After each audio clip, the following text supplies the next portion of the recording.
Good afternoon and welcome to virtual Scandinavia House. And thank you so much for joining us today. In honor of the Pride Month, we present today's panel on LGBTQ filmmaking in the Nordic countries, featuring 5 distinguished filmmakers from Denmark, Finland, Iceland, Norway, and Sweden.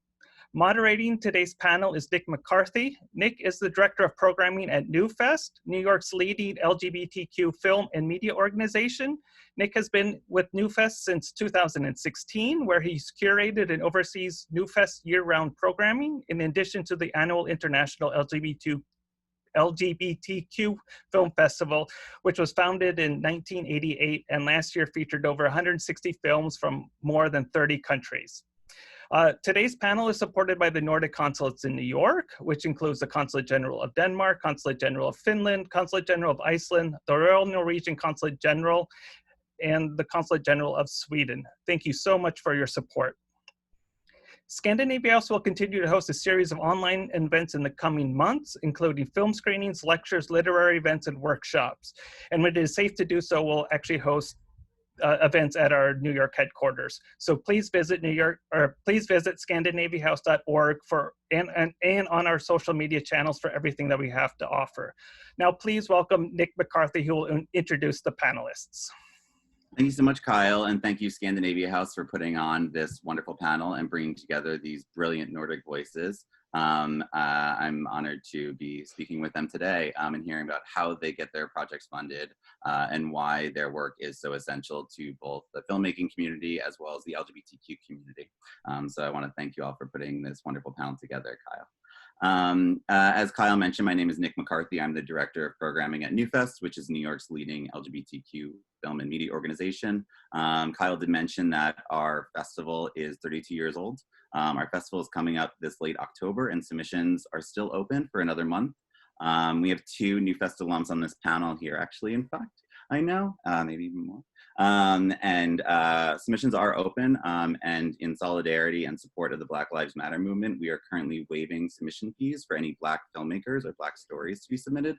So please email submissions at newfest.org if you fit this criteria, and we look forward to seeing your work and hearing your voices. Which brings me, of course, to this panel today. I would love to introduce in alphabetical order for the most egalitarian way. First off, the panelists, the Samí-Norwegian director, Marja Bål Nango, whose film The Tongues recently won Best International Short at Palm Springs International Shortsfest in 2020. Welcome, Marja. Thank you. I'd also love to introduce Jerry Carlsson. Jerry Carlsson is an award-winning director of Shadow Animals and co-founder of the Swedish company Verkert Produktion. Hi, Jerry. Hi. I'd also like to introduce Finnish-British filmmaker Mikko Makela, who directed the debut 2017 feature, A Moment in the Reeds, which world premiered at BFI London. Hi, thank you for having me. I'd also like to introduce Carsten Sparwath. He is a Danish producer who is active in the LGBTQ community and has worked with film production for the last 25 years with leading directors in Denmark, such as Nicolas Winding Refn, Lars von Trier, and Thomas Vinterberg. He is currently with the Danish Film Institute. And last but not least, Icelandic director Ísold Uggadóttir. She is the winner of the Sundance World Dramatic Competition Directing Award in 2018 for And Breathe Normally, which is now available to watch in very, very many countries. And if you're watching from New York City, go ahead and add that to your Netflix queue immediately and watch after. You're going to enjoy it. Thank you so much for being here, Ísold. Thank you so much. And thanks everyone for being here. The first question, since we have so many wonderful voices here, I'd like to pose to everyone. And we can just go in alphabetical order as I introduced you to. We're going to start with the 4 filmmakers. So Carsten, I'll ask you fifth about this. I'm curious, starting from the beginning, how did you find funding for your projects? I know there's a lot of partnership amongst Nordic countries, so maybe the funding you got was not just from your own home country, it may have been from other initiatives. And also, I was just curious, as you were getting funding for it, did you get any pushback because you had queer characters or sensibilities inclusive of your narrative? Marja, I'd love to start with you. We got funding from only Norwegian or Sami funding places. It's a short film, so the funding for short films is much easier. So we got funding from the Norwegian Film Institute, the Sami Film Institute, North Norwegian Film Center, the Cultural Council, the Sami Parliament, and like a private bank also that works with culture aspects. So I think like funding for short films is quite more like common and more easy to get. I think it's more interesting to maybe touch upon the feature aspect in Norway, because in Norway queer feature films don't get so much funding, or there are not so many produced, at least very few actually. Like in the last couple of years it's been Telma by Joachim Trier and another one of Paul Tunge. So I heard like how you say unofficial rumors from the Norwegian Film Institute that why maybe queer and also like the Sami indigenous perspective don't get so much funding is because of quality. But then you have to remember like quality from their perspective of eyes. And of course, the Norwegian Film Institute has gotten a lot of criticism lately because of their lack of diversity, not only like queer but gender, ethnicity, social economic background, and other diversity aspects. So they're trying to maybe put a lot of band-aids nowadays. 2 years ago, they started this project called Up, which is like a gender project. It was like only female directors and producers who were invited to a project. I was one of them. And now they're doing Up 2, which also include queer filmmakers, but it's also many other diverse groups. So they're putting a lot of like underrepresented groups in the Norwegian film industry to one group. And they also have started now this reference group, and they have invited 7 people from underrepresented groups to be part of this group that maybe will help NFE, give advice, and be kind of a group that they can discuss things with. And they have also invited me to be part of that reference group. And I think it's both good that they try to do a difference, but they have invited so many underrepresented groups that to make a change, they cannot just quote in 1 or 2 films a year to get production money from these underrepresented groups. You have to make like a big change that has a long-term plan, that has real big amount of production money attached to it. They have to make real big changes, not just these band-aids, what I feel like they're a little bit doing now. Yeah, absolutely. I'm glad you're on that panel. You make them put their money where their mouth is. Absolutely. Jerry, can you speak a bit to how Shadow Animals is partially funded, as well as the queer aspect within that film? Yeah, Shadow Animals is also a short film, and it's we got funding from the Swedish Film Institute, the biggest part, and then also the region in Stockholm here, Filmbasen, and also Film West, which is the western region. So that's where we shot it and where we worked with the dancers and actors from. Yeah, so I think the funding in Sweden, usually that is like what you can do for short films. It's the Film Institute in some regions, and possibly Swedish television if you're lucky, and that's what you have to work with. The queer aspects of the film was of course, I mean, when we started it, it was a very how do you say, like process-based filmmaking. Like we started with this, the entire film started with an image I had in my head of a woman standing in a living room, having her entire fist stuck inside of a man's mouth, not being able to get it out. And that's I mean, it's a pretty hard pitch to sell to funders because it's not really specific. So, but we had some development funding that believed in the first like images that we were able to build upon and create the film and the world that we wanted. And the queer aspect, I mean, I try to populate all my films as I see the world around me. For me, it's just about being honest and authentic with how my world looks, and of course, be aware of other perspectives except my own, and try to populate it and be honest and not be lazy about it, which is and the aspects of Sweden, I think we also don't have that specific like LGBTQ funding to apply for. It's more the mainstream funding that we can direct ourselves to, and usually they look for a diversity of film projects to fund, of course, and there is of course competition among there as well, but still, yeah, I can wait with that for the later questions. Sure. No. Yeah, was there anything else about the queer aspect of the film? No, I'm sure we'll get to that in a bit too, but hearing about the funding sources and also sort of your thoughts on perspective, I think is something that's really important to think of from a queer lens. I'd love to go to Mikko actually next.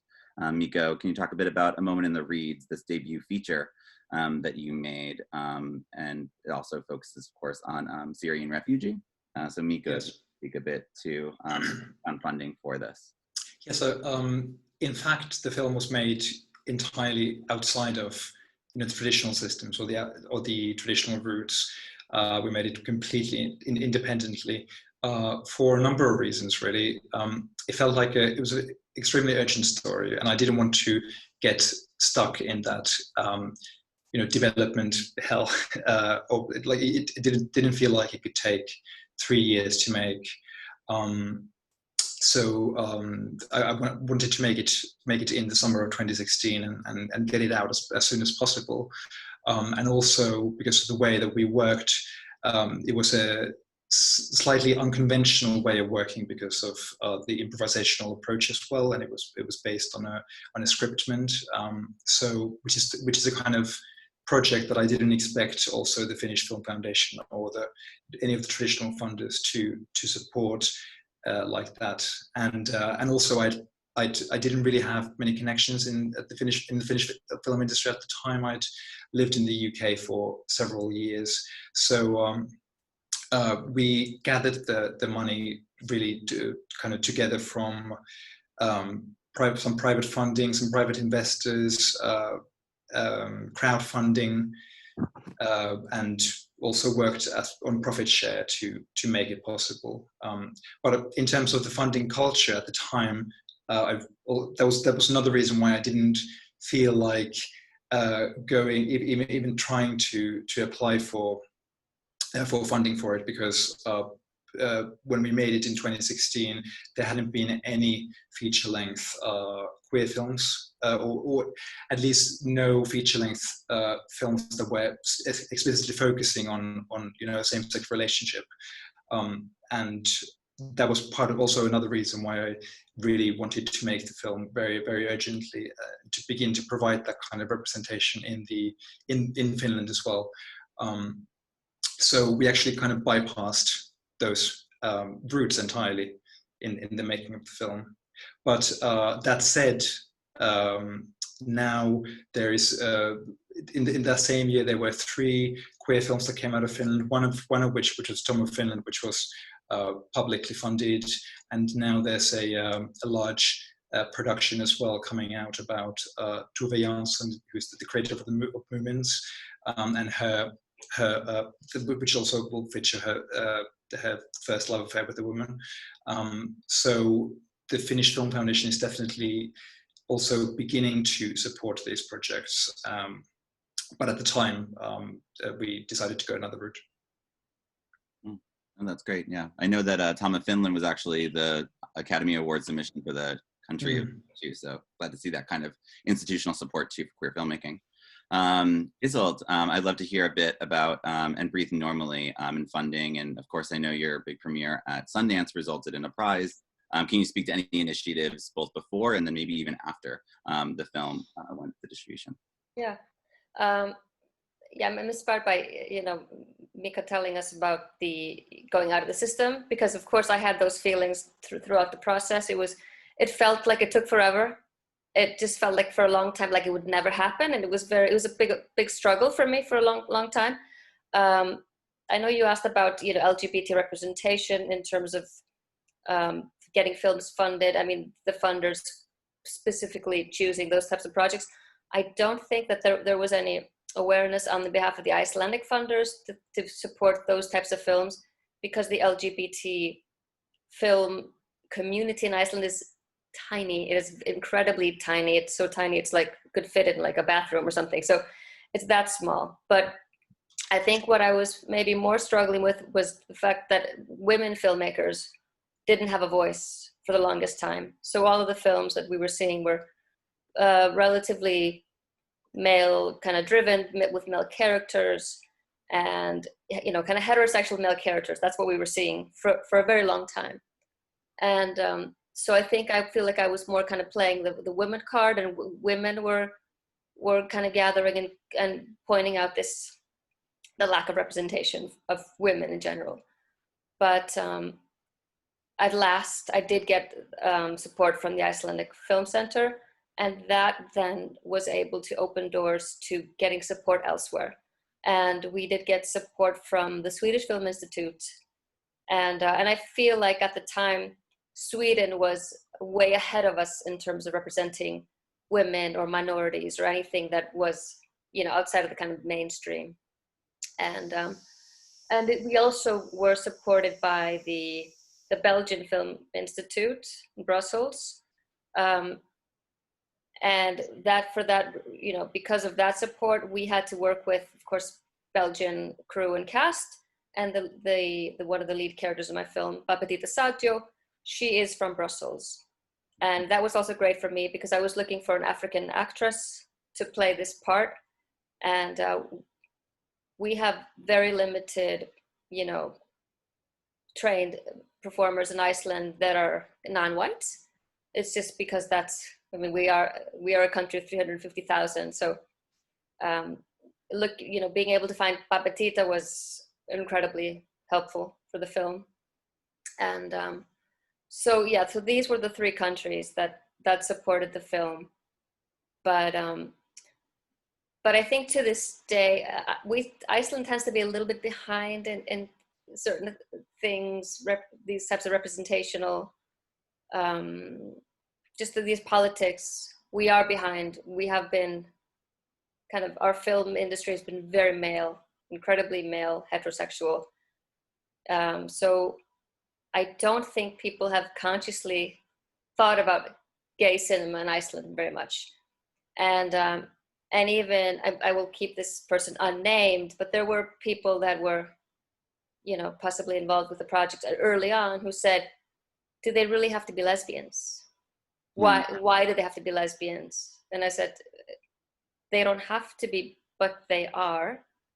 And that person said, well, I think you can get a broader audience if you don't have these characters gay. And anyway, it's a story for a beer sometime. But anyway, I just generally, I want to tell stories that people that are non-straight, if you will. That's just, you know, that's my life, that's my background, and that's where I'm going to go. But yeah, so I don't know if I've answered all the questions. No, you did, absolutely. And, you know, I love what you say too, just bringing this up of, you know, facing the kind of pushback when there's no reason for pushback other than the fact that you can actually say, well, honestly, this creates more representation and more humanity. So thank you, very much for sharing that, and everyone.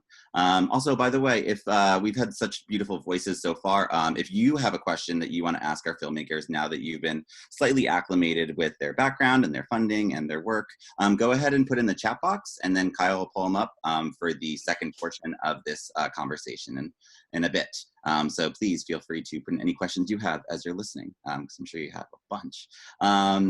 Shifting over just to Carsten for one question, since, you know, you're on the other side of production, and hopefully you're absorbing all this, you can tell all of your colleagues at the Finnish Film Institute why they should fund female-led, non-binary-led, and LGBTQ and indigenous-led projects and why it's important, and why we're not small, but actually part of a huge human tapestry. I'd love to know, actually, I know there's a trans-narrative film that we're considering for NewFest right now, that is called A Perfectly Ordinary Family. Can you speak to a bit of any of the initiatives you have going on at the Danish Film Institute that you work with that support female LGBTQ and Indigenous filmmaking? Yeah, being from the other side of the table of actually viewing all the applications that comes from various directors in Denmark, I don't see, first of all, I don't see that many applications with LGBTQ issues or representations in the film with either the characters or the main story, but as you said, as you just mentioned, we do have films coming out of Denmark as A Perfectly Ordinary Family, which came out from a female director. That was her personal story with her father changing sex when she was a young girl. We don't have any initiatives for LGBTQ films as such, or initiatives as such. We're very aware in the Institute of having as broad as representation as possible, both in gender and going all the way from applications and to the who's directing, who's the writer, down to photographers, the technical layers, to the how many female roles, how many what parts have say how many lines now. So we're monitoring it, and we have we strive toward having a 50-50 balance of men and female directors and writers, and in all parts of the all lines of the film industry. But it's still, as Ísold said, it's still here in Denmark, it's still dominated by white men. But we do have, it's an ongoing discussion here in Denmark, especially of new voices, different voices. It's still, there's still work to be done on that level. But we see some projects coming out with LGBTQ characters also on national TV. We just had a huge TV show here called As the Dust Settles, where a female character playing our defense minister was an open lesbian character. And she wasn't the bad guy. We had a documentary about a female rapper called "Listening to My Own Voice," and sexuality is not an issue in that film, but she talks about all the hot girls she wants to meet and get to know. So it's addressed here. We don't have any schemes as such. I would like more applications to come in, but I don't see that many. And also because I don't find that many Danish directors being having other sexualities than the ordinary straight sexuality. And that's also why I sit in this panel, because looking in Denmark for a qualified person to represent Denmark was hard to find. Yeah, that's interesting. I think if maybe there's more representation, which you're working towards, the more people will feel comfortable being out, and you'll get more filmmakers who are queer telling their own authentic stories in the future. Yeah, and doing outreach, I think I've seen in a lot of friends that I know who work in organizations such as that. Mm-hmm. Yeah. I'd love to, I see we have questions coming in, keep them rolling. We're going to address them later. I'd love to pivot back towards the filmmakers too, and thank you so much, Carsten. I'd love to speak with Marja right now, and also Marja, and then we'll go to Mikko, as well as Ísold. I think the idea of a queer lens is also an idea of an intersectional lens, especially now. I'd love, Marja, if you can speak to, representing the Samí-Norwegian community, also why it's so important for you to share this work focused on the Sami community, and also maybe how a queer lens applies to all this as well, in indigenous tribes. Well, yeah, I am Sami, and I'm from a traditional reindeer herding family. So, and also like we are native speakers of the language and very traditional in all senses. So of course, almost all of my films are centered around my culture, but also I have also done some films that also are a little bit centered outside of my own culture. In the Sami film industry has many struggles in that sense that in Norway it's only been only a man has been granted like production money for fiction features, and in Sweden they have a female, Amanda Cannell. In Norway is Nils Gaup, and also Per-Anders Schimma, who made like a co-production between Sweden and Norway for his feature. So it's important to tell that side first of all, that it's only been 3 people across all of the countries that have made feature fiction films. So that's not like an industry almost. It's 3 people. So that's one aspect that's very actually hard to finance Sami feature fiction films. And I am working now with my first feature, and it is centered in like the queer perspective, and it will be the first Sami film about this. So we're trying to like break big barriers, like in 2 aspects, both in like the Sami aspect, but also the queer aspect. So it will be very interesting to see how it will the funding will go, because a lot of Sami directors are applying for funding at the Norwegian Film Institute and are denied time after time. So for me it's important to make films. I'm not mainly like thinking that it has to be a Sami film or has to be from a queer perspective, but of course all filmmakers to talk through their own lenses, so it will be the most authentic films, so that it will reach as many hearts as possible. So of course it naturally goes to those places. And I think regarding like the Sami Film Institute, they are very supportive of the Sami filmmakers, but they don't have enough funding to even fund 1 feature fiction a year. Thanks. We gotta get that up. Is there any way that people can support the Sami Film Foundation? Yeah, it's like kind of 2 different aspects actually. One would have been that the Sami Film Institute got more money to fund Sami features, like from the government of Norway. The trouble is also that the Sami Film Institute is an institute for all of the Sami filmmakers across the borders. They are only funded by the Norwegian state, and they have to get funding also from Finland and Sweden and possibly Russia, but Russia is a little bit harder, I guess, so maybe that's impossible. And the other aspect is, as long as the Sami Film Institute don't have enough funding, the Norwegian Film Institute has to like support the Sami filmmakers.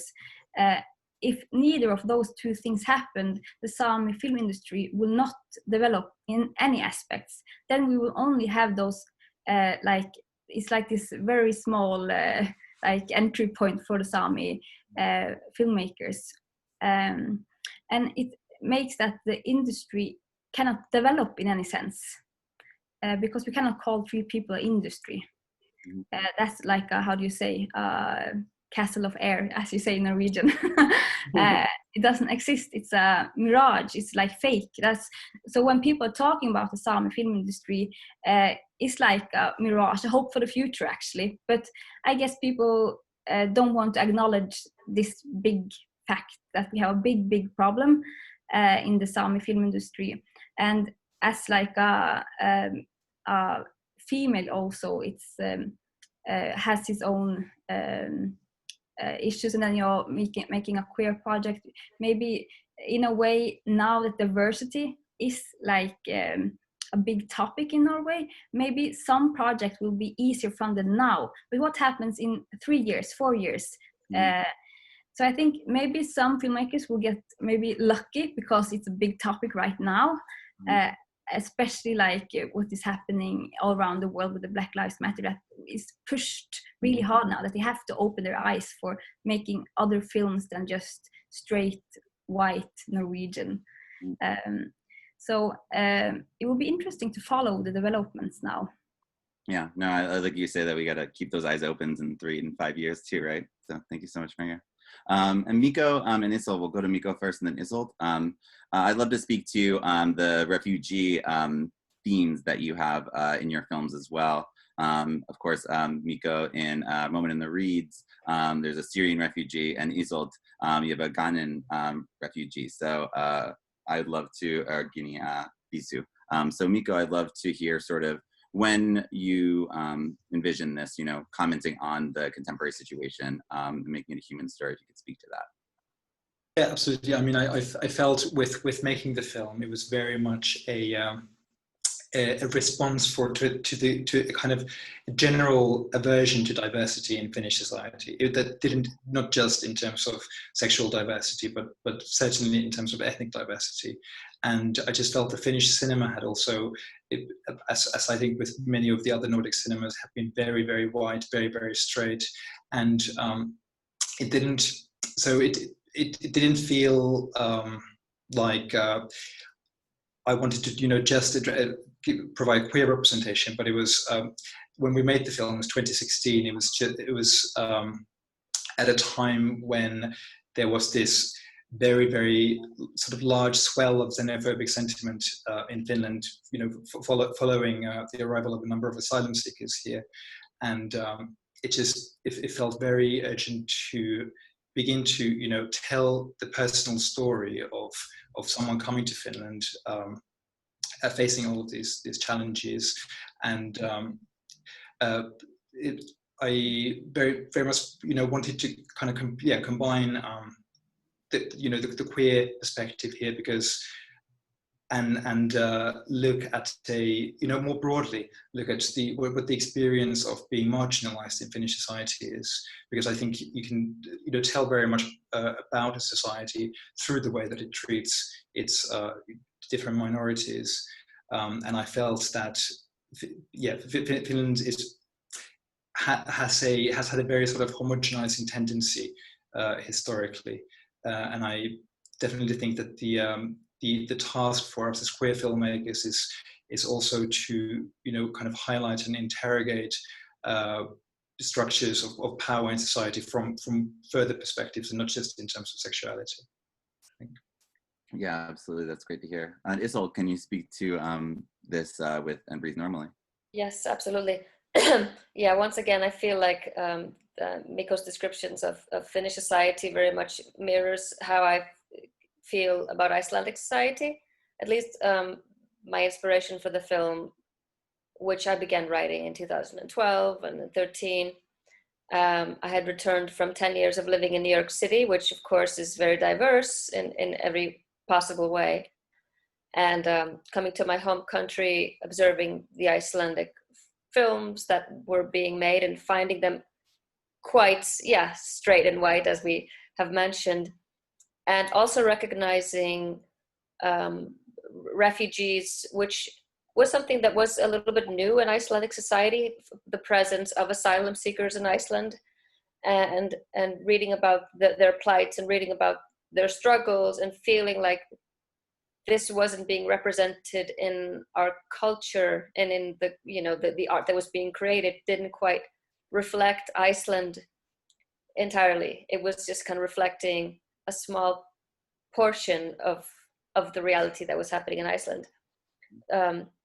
So that was the original motivation, and then I became a volunteer at the Icelandic Red Cross and did get personally to know a woman from Uganda and became friends with her and learned her story. And it was kind of little pieces coming together, but you know, the original feeling was I have to talk about the people on the margins. I really want to talk about the stories that I'm seeing but aren't being portrayed in our media and in our films.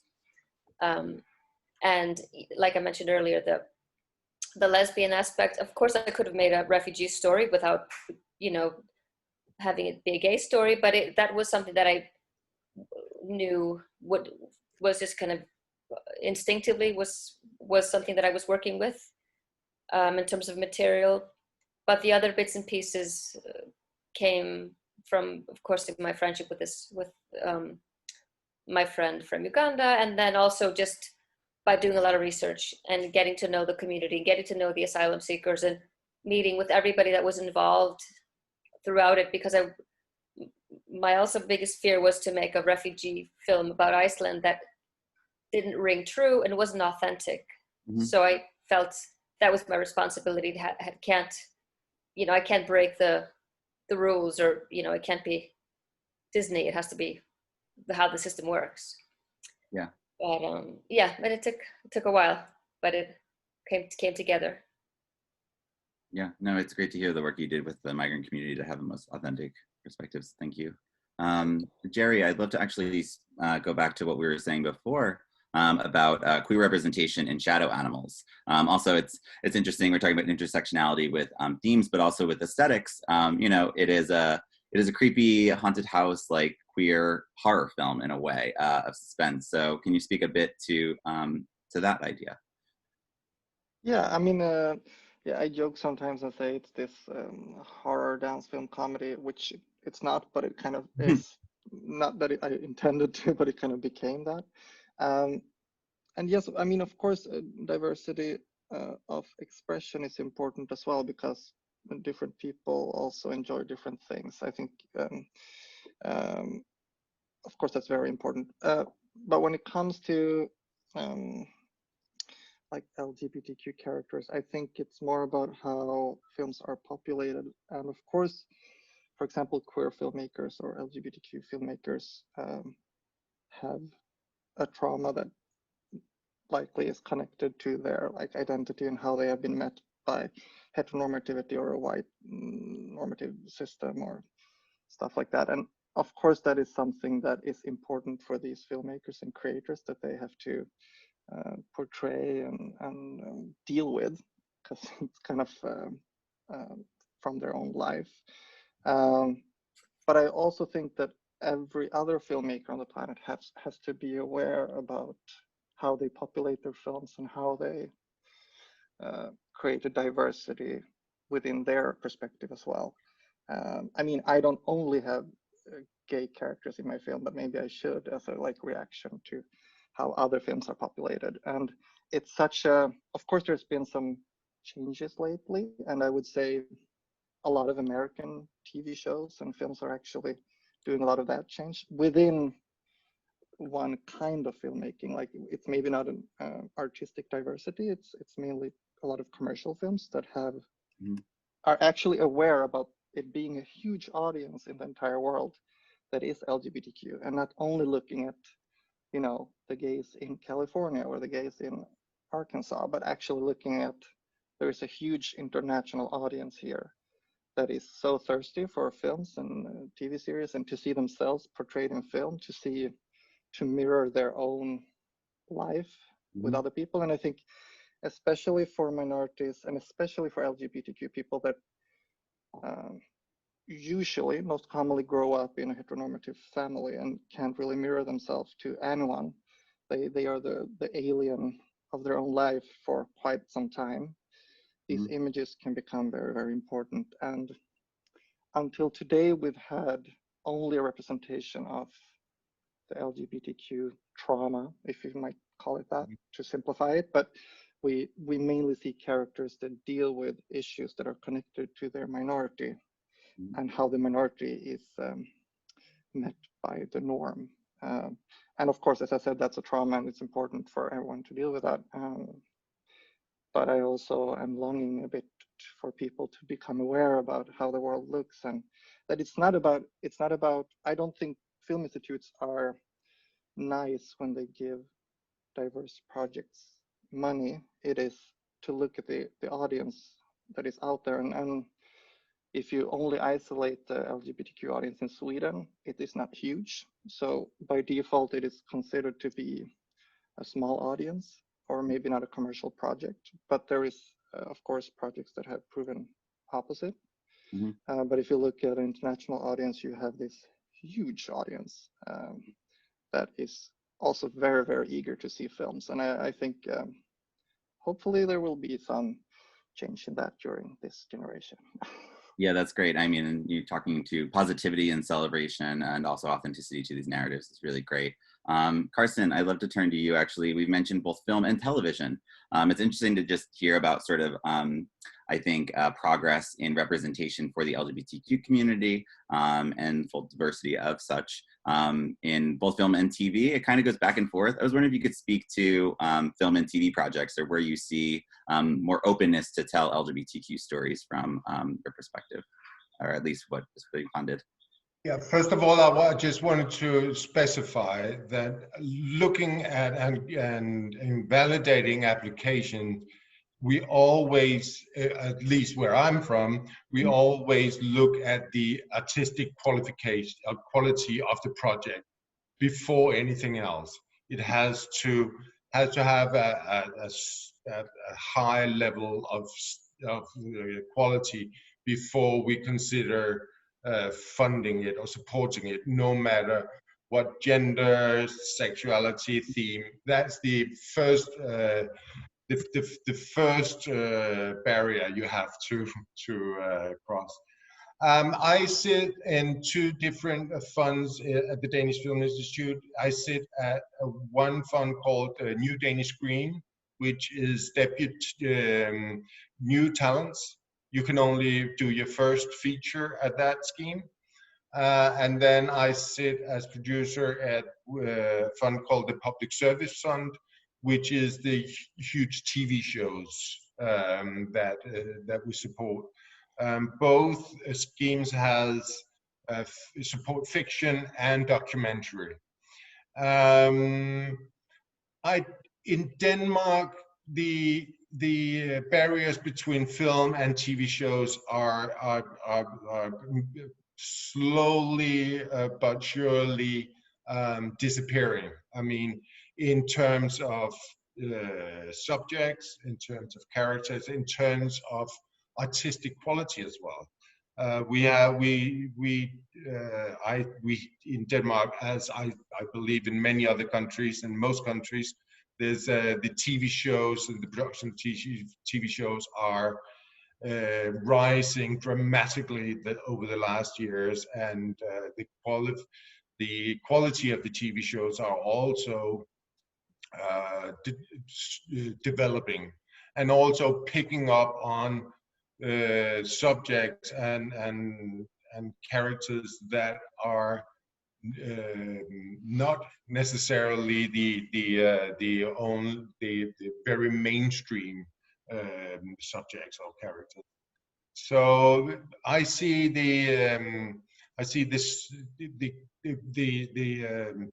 characters and the themes and especially and also the LGBTQ subjects being treated in both matter, or in both in TV shows and in feature films. But also on that note, just to say, we're a very small country. We're 5.5 million people in Denmark. We do have a very strong film industry and TV industry here. Consider how many people we are, but and also, as addressed before, when funding films and TV shows, of course, we also look at who is going to watch it. Not necessarily how many is going to watch it, but who is the audience. An audience of 10,000 people in Denmark is also a qualified audience. So we see a lot of films being supported from various countries. The Euro pudding of getting funding from many different countries. We see that a lot. So our projects travel. So, and we do see that themes travels as well. So it's, I wish that we would get more qualified applications, to be honest, that is that has that quality of getting being able to speak to a broader audience. Yeah, no, absolutely. Hopefully more people find out about it through here. And exactly, yeah. So do the outreach. So you don't only make films for your friends, but you actually make films for an audience that reach out to another audience than your own. Or diverse artists being hired and funded so that they can tell their friends first. Yeah. So great. This is actually, we're going to tilt a little bit to audience questions now too. I've seen a lot of really strong ones come in, and this actually, Carsten, what you're just commenting on, and I know a lot of conversations we've had about Nordic funding, but this is a great question from Satu Jarvalainen. What examples have you spotted from other countries for support for LGBTQI filmmaking that the Nordic countries, governments, film funds, film festivals, and so on, should also adopt? I know that both Maria and Ísold spoke, I think, more to Nordic support. So if either of you would like to speak, or anyone else, about this question, what Nordic initiatives do you think, or other countries should adopt for Nordic audiences and filmmakers? Does Maria want to begin, or? You can begin. So yeah, so just so I'm clear, we're talking about ideas that we here in the Nordic countries can adopt. So adopt. Other countries, yeah, like other countries have. So, you know, any grants. Yeah. Well, I mean, I'm not entirely, sure what to suggest. I mean, maybe my complaint is living in Iceland is that we have one film fund. That's it. If you get a no from that film fund, that is a problem. So it's very difficult, and what we're struggling with is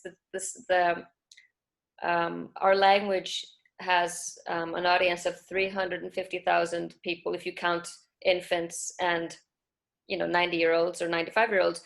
This is our audience. For the longest time, it was the complaint was that Americans and other people don't want to read subtitles, but that fortunately is changing. I mean, I don't know if it's the fact that the country can adapt a model. I think it's just we as the filmmakers maybe have to think outside the box. My feature Andre normally sold to Netflix. Maybe if I have trouble funding, I'll forego entirely dealing with my home country and just going outside of my home country. Whether or not Netflix would want to make a series directed by myself that is in Icelandic entirely and fully funded, I don't know. I haven't tried, but that's, people outside of Iceland might tend to say, can you make that in English? And I don't want to make Icelandic stories in English because it just feels ridiculous. So, I'm open to people reaching out and saying, sure, we'll let you make your authentic, true cinema from your home country in that language. We don't want to change your work and make it more commercial. So I think we want our artistic freedom, but we do need to get funded. So I don't have the answer, but I'm welcome to suggestions from the world. Yeah, absolutely. Yeah, anyone else with some fund that they've seen outside of Nordic countries that they think that Nordic countries should adopt? I saw recently that BBC has committed 100 million for diversity filmmaking. Did you see that? Or yeah, so maybe like the the channels in the Nordic countries can implement that they like commit big amounts of money for diversity television series and also films. That maybe, because we have the same issue in Norway, that it's like if you get funding or not get funding from the Norwegian Film Institute, it's like make it or break it for making a feature. So maybe if like NRK, the state broadcaster in Norway, had done something similar as BBC, committing yearly millions of money to fund production both in TV series and feature for like a group of diversity, but I don't think Norway is as like how do you say? I don't think they will do it. They're very slow to integrate big changes. So that's like maybe just a far-fetched idea to do something as BBC has done. But also like I think many LGBTQ film festivals have many great like funding regarding pitching and like development. And maybe some film festivals in Norway can do something similar to highlight this kind of diversities, because it's nothing so much of that in Norway right now. Mm-hmm. Yeah, and the Oslo Fusion Fest too. You should see about making them do something. Yeah, but also the other festivals who are not like the Tromsø International Film Festival and Haugesund. Maybe they can make like actions that Norwegian Film Institute doesn't make, or the NRK. Like that are many powers working at simultaneously, so we don't only have one scapegoat that is Norwegian Film Institute. And I think also one thing that is quite interesting, like Carsten said, is like it has to be qualified application, but I think it's also important to like think about the ripple effects from the get-go, like who gets into film schools, who gets funding for short films, who gets into film festivals that can up their career. I was at the film jury selecting films, and it was this queer filmmaker. It was a female young director, and it was about a lesbian girl film.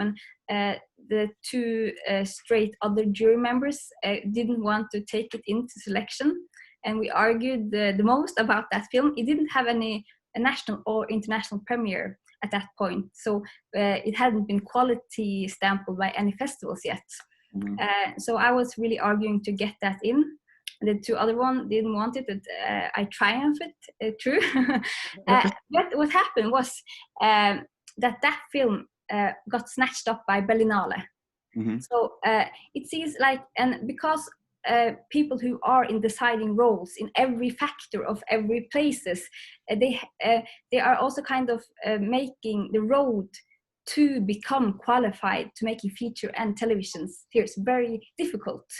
So it begins on a very early stage. So it's important to remember the ripple effects all through. So we also have to get people of diversity in every sector of like every place, like film schools, on different stages of film schools, and also like juries, funding sections. And it's not only just to blame of quality of application and the quality and the quantity that we get too few. Mm-hmm. So I think it's important to really remember the ripple effects that you can spot everywhere. You're right, that this is extremely important, gatekeepers. Can you actually tell us the name of the film that you fought for? Sorry, so everyone can look out for it. No, I can't, because I am gagged by like the non-disclosure. Okay. I was gonna say, I just want people to be able to share and seek out these films. So okay, later then we'll know about it. Berlinale chose it. Sorry, Jerry, what were you gonna say? I was gonna say, of course, I know that Jerry and Mikko, your films have also traveled around the world, so you've seen a lot of other initiatives. So I'm curious, Jerry, and then we can go to Mikko. Yeah, no, I agree, Maria, with everything you say. I think it's all about the ripple effect, and that you have to start early on with opening the door and saying, you know what, your experience is valuable, and your perspective has quality in itself because of diversity. So, of course, start very early. And I think, and this one-time temporary funding is a bit dangerous, I think, when you do like, now we're going to give this pot of money to queer films, for example. I think it's good for the ripple effect, but I think it can be a bit dangerous to do like a one-time funding thing. And I think it might also be a little bit dangerous to do it by quote, to say like, well, a certain % of money should go to LGBTQ films, because LGBTQ films involves a lot of different people. I mean, it's just not possible. And if you say like, let's say that the Swedish Film Institute can fund 2 LGBTQ films per year, what is the diversity? Even like if you just take gay men, for example, gay white men, like can every gay white man see themselves or mirror themselves in that one film that is made every 5th year, because there is this quota of how many LGBTQ films can be made. So I think it is all the film institutes and all the funding system has to work for diversity, both in themes, but also in teams and characters and actors, and not only always, not only counting the theme of the problem that is connected to the minority only, but to, and it's a responsibility that all the filmmakers has. Also the straight filmmakers can populate their films with a great diversity of people. That's fun, and I think it creates, of course, empathy. We all learn how to relate to a white cis straight man, so I think it would do the world good if everyone can relate to a black trans woman. That's going to create empathy and a slightly better world. And I would like to just the Sami Film Institute, I think that is a good thing, that you have a minority but that can gather together a greater area and together work for a goal. So I think a queer film fund or a queer film institute with international purpose would be amazing for LGBTQ films, and I think we all would love to contribute to that. And actually but it needs to be built from somewhere. But I think that would also make possible to get LGBTQ perspectives from all over the world that we haven't seen yet, because there is still a lot of countries that have film institutes that would refuse to fund a queer film. Yeah, I think what you mentioned about together too is very important. Yeah, I would say actually from the UK, there's a good example, I think, of a program that would work well everywhere. It's the BFI runs in collaboration with BFI Flair a mentorship program that I think that mainly takes place during the festival, but then also all year round, which I think is a great way for young queer filmmakers and kind of early career filmmakers to get a foot in the door, and also have mentoring from very experienced industry professionals, particularly on the challenges of what it means to be a queer filmmaker and make queer content, and how to make that work within the industry and the institutions of the industry as well. So I think all kinds of mentorship programs can be a really good opportunity, as well as I mean, in Finland, what I think seems to have contributed very much to just a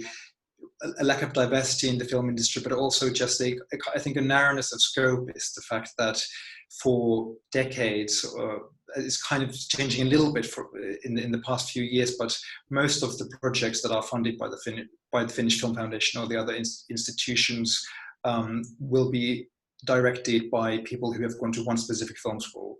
So there isn't very much room, or it didn't feel for myself as well, because I didn't go to that film school or any film school actually. So if you haven't gone to that film school, then the threshold to apply for funding is much higher. And now I think here as well, the institutes are becoming more aware and more open to the fact that people might have, built their careers in a different way and more independently, and are considering applications from people like me as well. And I've been now pleased to have received script funding from the Film Foundation myself. But I think that's just generally a lack of a more certainly a lack of an independent film culture as well is something that particularly in this country has contributed to the lack of queer cinema as well. Great, thank you. So we'll go to Carsten, if you can mention, of course, working at the Danish Film Institute, is there any sort of initiative or grant or any kind of funding model that you've seen outside of Nordic countries that you've maybe brought up, like, hey, we should consider or look at this as something that may work here too? To be honest, no. Okay. To be, we're, as mentioned earlier, we're very aware of the ripple effects here in Denmark, and we are revisiting the whole system here in Denmark of everything of who's getting accepted to the film school, of directors, technical parts, how many women, how many ethnic people or people with ethnicity apply and actually get funded from the institute. And we monitor it, and we strive towards having an equal balance. As I said earlier, there's still a way to go, but to reach the goals that we have, but it's something that we work with every day and every time. I haven't seen anything from outside that could be adopted to our system as in a positive way. What we shall remember is that the institutes that we have is the taxpayers' money. Mm-hmm. So we have an obligation to represent as broad as a part of our populations as possible, on gender, on ethnicity, on sexuality, on many aspects. And I can speak for the Danish Film Institute. I believe it's in many institutions. They are getting more and more pressure of actually delivering, and also because cultural money is being more pressure. They have more pressures because the government wants to spend the money on other things than culture in many countries. Yeah. So it's a balance to work out how to represent as wide as a sector of our population as possible. Mm-hmm. I would wish that we, as I said earlier, that we had a broader representation. It's right now one of the things that we discuss a lot in Denmark is because we're such a geographically small country as well, that the whole industry has been placed in Copenhagen. But what about just voices from outside of Copenhagen, from other parts of the country? That's another issue that we try to bring up in the industry, and we work to also get a broad representation of that. So it's on a broader perspective. It's we're trying to balance that out. Yeah, and broad and inclusive. Yeah. So we have time for one more question. You've had such great ones in the audience, and I'm sure you can send them later to Scandinavia House. But we're going to do one final question, and then I'll do a round robin for final thoughts from everyone. This comes from Dominique Hinman. How has working with actors been? Queer actors and/or working with straight cis actors playing queer or trans? Mikko, I know you've spoken to this, and Ísold, I believe you would as well. So if you two want to start speaking, and anyone else who'd like to contribute can. If not, let me know, and then we'll start final thoughts. Yeah, it was, well, on the moment in the research, it felt very much, it was very important to work with queer actors. I mean, it wasn't necessarily was guaranteed that we would necessarily find them, but with the method that I worked on, which was more of an improvisational approach, and also an approach where we were developing the characters together, and particularly more so even in the case of Tarek, who plays the Syrian asylum seeker, to get that authenticity of his experience into the character. It just felt so. I can't speak to what it would have been like to have worked with straight actors, but it felt that, you know, for that representation, for the actors to, you know, really inhabit and become those characters, it made so much sense on that project. And it made, we were improvising as well, it felt that we were really speaking a common language there as well. Yeah, that's great. I think goes into authenticity of narrative we talked about too. Mm-hmm. Ísold, and then of course Maria, we'd love to hear too after Ísold about you and casting, especially from the perspective of Indigenous Sami and queer. So Ísold. Yes. Well, when I was writing the script, I was adamant about having gay characters play gay actors, lesbian actors play the characters that I was writing, and in my heart, I really, you know, that was kind of my original desire. Then, you know, then there's reality, and, you know, being in a very small country, and then, you know, having specific ideas for the role of the woman from Guinea-Bissau. What, you know, ideally, yes, maybe a gay actor, but I really just wanted a good actor and somebody that really had, you know, just a quality performance. And so we had auditions here, and I have to say there are not a lot of lesbian actresses in Iceland as of yet. We'll see what the future holds, but I basically brought in, you know, people that I really thought could work, and it was just about the best actresses. That's how I made the choice. And the same, we went to Brussels to do casting there as well.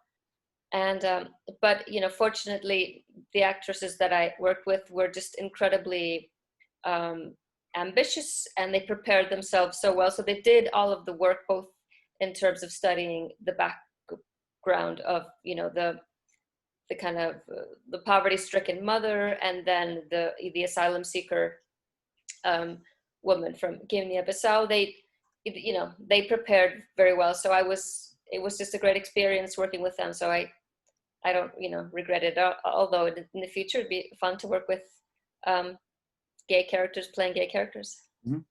Yeah. Thank you.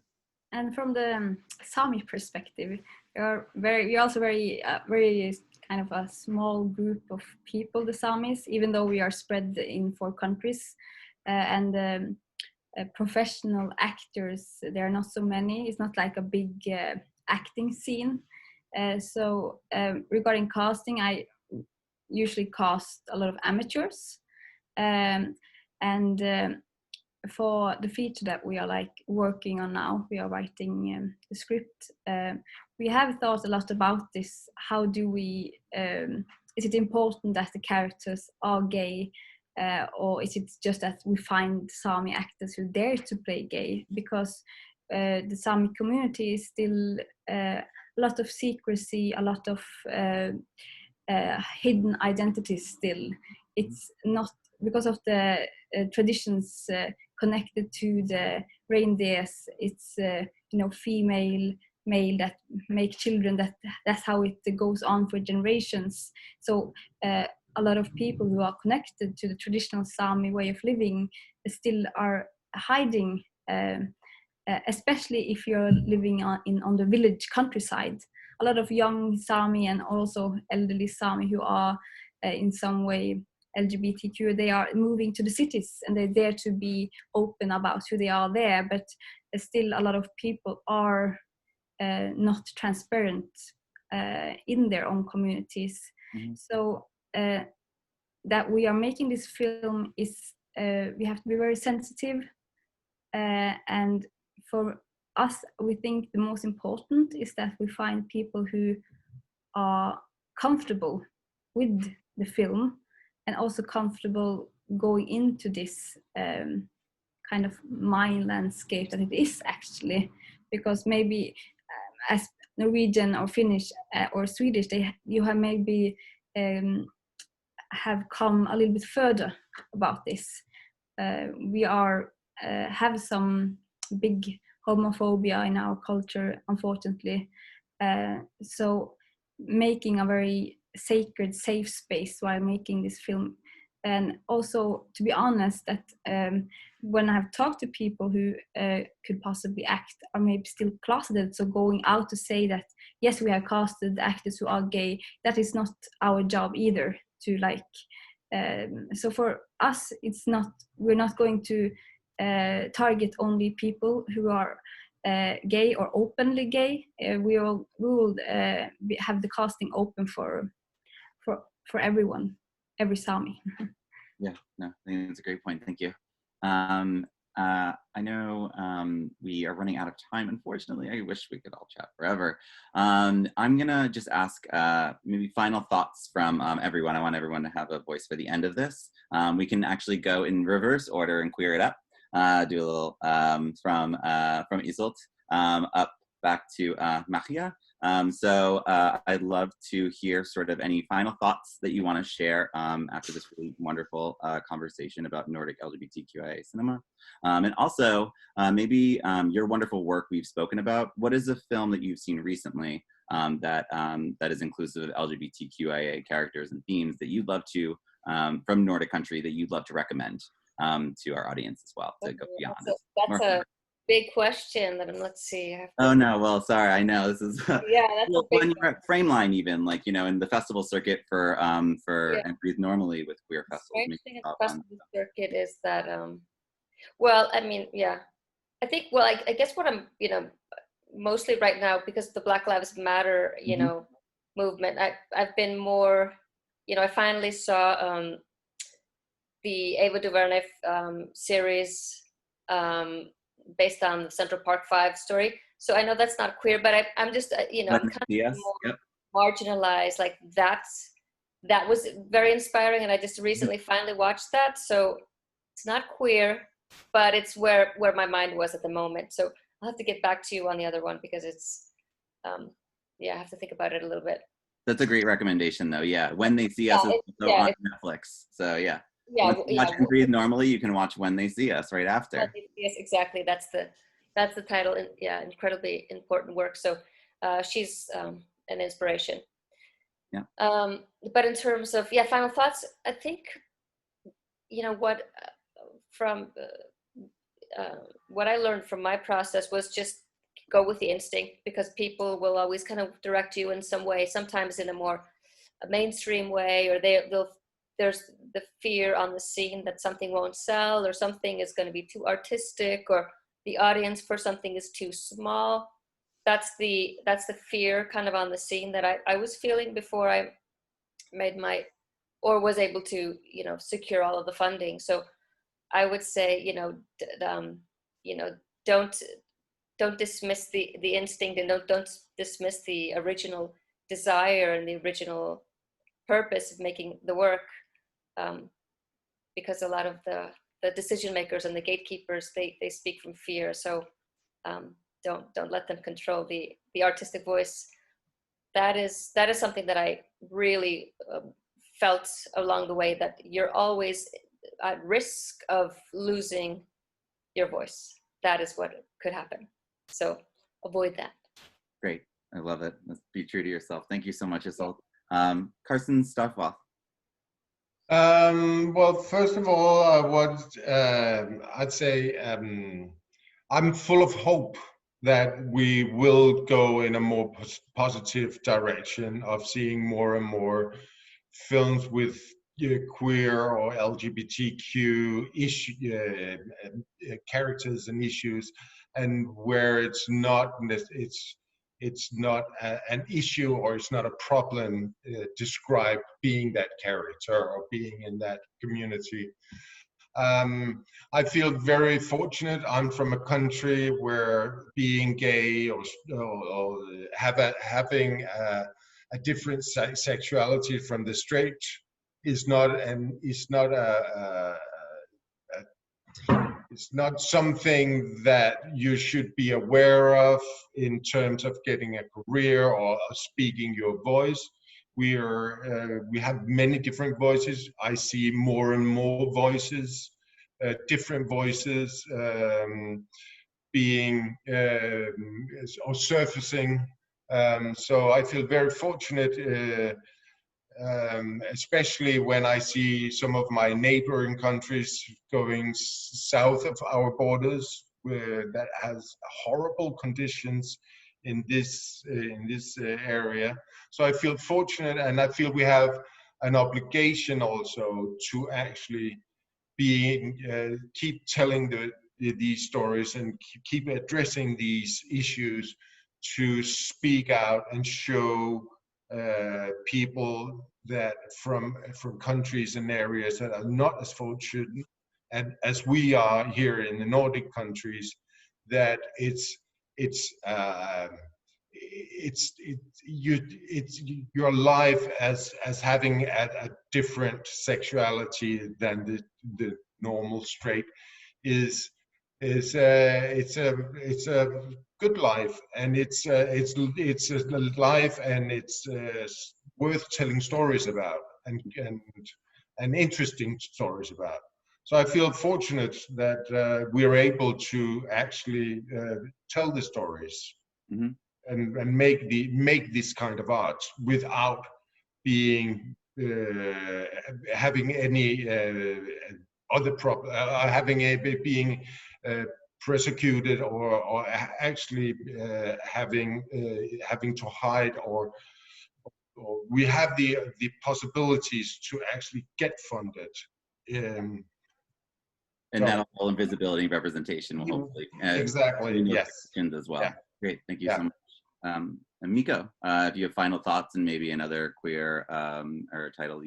I'd recommend. I think a title that I really very much enjoyed on the festival circuit was Red Tableau, a very beautiful portrait of the relationship between a father and the son, and tradition and everything that's kind of like tied in there. In terms of my final thoughts, I was and particularly I guess in relation to Finland, I was despairing a few years ago about the lack of queer films here. Now I'm much more hopeful that also the institutionalized funders are also waking up to the need to tell these stories, and to people wanting to tell those stories. So I see a hopeful future for both for telling contemporary queer stories, but also what I'd like to personally as well do is also highlight queer histories and untold queer histories, because there's so much to discover in also in the past of all of these countries. And similar to I think also what Ísold said is very much you have to be, I think as a queer filmmaker particularly, you have to be you have to be brave and not afraid to use your voice, not to wait around and ask for permissions. I know that of course there are physical realities and financial realities, economic realities to filmmaking, but still that was the attitude with which we made A Moment in the Breeze, and that's the kind of attitude that I'd like to, of course, be able to maintain as much as possible. It's really to be also very much unapologetic about the stories we're telling, being authentic, not asking for permissions, and also believing that there will be an audience for it. If it's if the story that you're telling has value to you and you feel that it's worth telling, there will probably be someone who it will resonate with as well.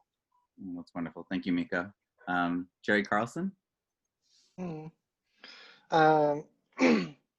Oh, you're so complex. There's so much to say. When it comes to titles, I actually want to avoid saying a title, because lately in Sweden, I mean, as I said, like there might be a film or two each year that comes out, and but what I think is more interesting is the coming generation of what now is queer short filmmakers in Sweden, that I see has huge potential. So when we're talking about this ripple effect, I see that in Sweden there is so many very, very interesting queer LGBTQ people and other people who are starting to make films and make short films. And I just hope that somehow they / we are able to come through to also beyond short filmmaking and don't give up on the way. Like, I think that, and I think a lot of film festivals, queer film festivals, is really, really important for that, to get your film seen when other people might not think it has value. I think that's super important. And we did a research among Swedish LGBTQ youth in 2-3 years ago, when we asked hundreds of LGBTQ people in Sweden about their habits of watching films, because there's been a lot of complaints in Sweden that teenagers don't watch film. They don't go to cinema. There is no market because they don't pay money, and they definitely don't go and see queer films because some of them might not be open about who they are, and therefore not going to pay a cinema ticket with their friend to go and watch that queer film. And what was interesting is that they are, all of these teenagers are so thirsty for content to see themselves, and I thought they would be detectives and find stuff online, but I was actually a bit sad to hear that what they saw was what their parents paid for. So they see what the streaming services that their parents buy show. And I'm happy to see that some streaming services, without saying names, are actually working pretty hard to show different characters. And I think that's, we realized how important that is for these people, but also how slightly limited that world also can be when you look at streaming services and you go to the queer theme or gay theme or lesbian theme. It is a handful of films, and they're not always like diverse in itself, and they're not diverse in a lot of aspects. But we have a generation of LGBTQ kids who are going to demand, I think, a lot more content. Yeah, I think we as an industry has to be ready to snap that up and actually give that to them. That's great. Oh, thank you, Jerry. And Marja? Yeah, I thought about what kind of Nordic films I can recommend, and I thought, wow, we should have more content, definitely. So I was like, I thought about maybe filmmakers to watch, like maybe Johanna Pykko, Jenny Lee, who both are located in Norway. And I thought about Lia Hietala, who's located in Sweden, I think. She has a very beautiful short film called My Gay Sister. Yes, wonderful. Yeah, I really like that. And I think she will make quite beautiful films in the future if she has the funding. I also thought about a film that is made in, I think, maybe, I don't know where it's made, but I catch the name because it's so difficult to pronounce. But it's Alethea Arnako-Baril. She's like, she has made this film that is set in the 1950s in the Arctic. I think it's in the Inuk community. It's about the two lesbians, Inuit lesbians. It's a short film that is very beautiful. You should check it out. It's called Aviliak Entwined. It's from 2014, so it's a little bit getting old, but it's not so often that we see indigenous queer films, so we have to check out what's out there. But it's quite beautiful and sensitively made, and she's a very very good director too, so she's also one to watch what she does in the future. Great. Well, thank you. Thank you everyone actually for being here. Ísold, Carsten, Mikko, Jerry, and Marja. Thank you so much for contributing not just your work that we've seen around, but your voices today. To wrap it up, I just want to thank everyone for watching again, and hand it over to Kyle from Scandinavia House. Thank you all once again. I think it's been a really great conversation. So keep forward momentum with visibility and representation of all aspects of life. Thank you. Thank you. Thank you. Thank you. Thank you, everyone. It was very, very informative. I learned a lot. And I hope we can see all these films in the future, either at NewFest or at Scandinavia House or another theater in New York. So yes, thank you again. Thank you to the consulates for making this panel possible. And thank you again to the panelists. Thanks. Bye. Bye. Thanks Thank so much. you. Thank you. Bye. Thank you. Bye.